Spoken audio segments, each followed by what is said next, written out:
नमस्ते, मैं नियति कुमारी आज सूरदास के वात्सल्य वर्णन के बारे में बताऊंगी। सूरदास का वात्सल्य वर्णन हिंदी साहित्य की अनुपम निधि है। आचार्य रामचंद्र शुक्ल ने भी लिखा है कि बाल सौंदर्य एवं स्वभाव के चित्रण में जितनी सफलता सूर को मिली उतनी किसी अन्य को नहीं। वे अपनी बंद आँखों से वात्सल्य का कोना कोना झाँक आए हैं। सूर के वात्सल्य वर्णन में स्वाभाविकता, विविधता, रमणीयता एवं मार्मिकता है, जिसके कारण वे अत्यंत हृदयग्राही एवं मर्मस्पर्शी दिखाई पड़ते हैं। वात्सल्य के दोनों पक्षों जो संयोग एवं वियोग का वर्णन सूरदास ने अपने काव्य में किया है। वात्सल्य के संयोग पक्ष में उन्होंने एक ओर तो बालक कृष्ण की रूप माधुरी का चित्रण किया है, तो दूसरी ओर बालोचित चेष्टाओं का मनोहारी वर्णन किया है। वे कहते हैं कि कृष्ण के संबंध में कहते हैं कि किलकत कान घुटरुवनी आवत, मणिमय कनक नंद के आंगन, बिंब पकड़िबे धावत। बालकों की खीज, पारंपरिक प्रतिस्पर्धा, बुद्धि चातुर्य, अपराध को छिपाने की प्रवृत्ति, भोले भाले तर्क आदि का चित्रण सूर काव्य में मिलता है। माता यशोदा उन्हें दूध पीने के लिए मनाती हुई यह लालच देती है कि दूध पीने पर तुम्हारी चोटी बढ़ जाएगी। कृष्ण उनकी बात मानकर एक हाथ में से चोटी पकड़े हुए हैं और दूसरे हाथ से दूध का गिलास पकड़कर माता यशोदा से पूछते हैं, मैया कभी बढ़ेगी चोटी, कितनी बार मोही दूध पियत भई, यह अजहू है छोटी। वे माखन चोरी करते हुए रंगे हाथों पकड़े गए, मुख पर माखन लगा हुआ है, फिर भी तर्क देकर माता के सामने अपनी निर्दोषता प्रमाणित करते हुए कहते हैं कि मैया मैं नहीं माखन खायो, ख्याल पड़े ये सखा सबय मिली, मेरे मुख लपटायो। अर्थात मैया मैंने माखन नहीं खाई है और ये सखा सब जो है सब मेरे मुख पर ज़बरदस्ती माखन लपेट लगा दिए हैं।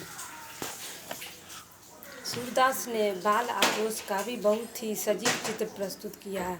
दाऊ जब कृष्ण को चिढ़ाते हैं कि तू यशोदा का पुत्र नहीं है, तुझे तो मोल लिया गया है, तो वह अपनी माता से कहते हैं कि मैया मोही दाहू बहुत खिजायो, मोसो कहत मोल को लीनो, तू जसुमती कब जायो। सूरदास ने जितनी तन्मयता से वात्सल्य के संयोग पक्ष का वर्णन किया है, उतनी ही तन्मयता से वियोग पक्ष का भी वर्णन किया है। श्री कृष्ण के मथुरा प्रस्थान करते समय यशोदा विकल हो जाती है। इसका वर्णन इन पंक्तियों में देखा जा सकता है। यशोदा बार बार यो भाड़ है ब्रज में कोई हितु हमारो, चलत गोपाल ही राखै।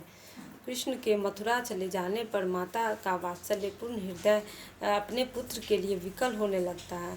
वह कहती है कि संदेशो देवकी सो कहियो, हो तो गाय तिहारे सुखी, दया करत ही रहियो। अर्थात देवकी से मेरा संदेश कहना कि यह कृष्ण भी तो तुम्हारे ही पुत्र है, इसलिए इस पर दया करते रहना।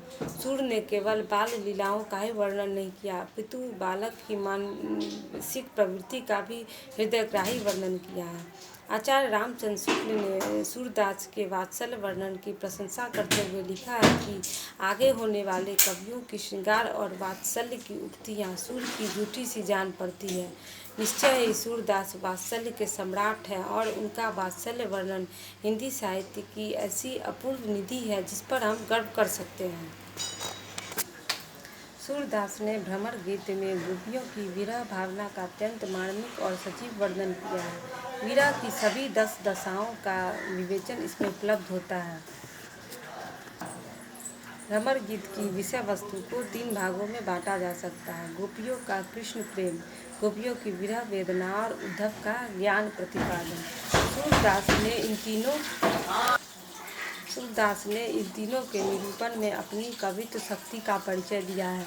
इसमें केवल गोपियों की वेदना ही नहीं, अपितु भारतीय दर्शन, संस्कृति, साहित्य के तत्वों का भी महत्वपूर्ण ढंग से विवेचन किया गया है।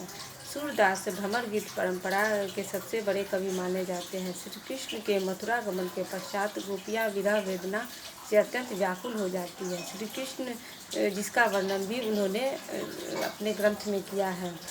सूरदास ने संयोग और वियोग दोनों श्रृंगार का बहुत ही अद्भुत वर्णन किया है।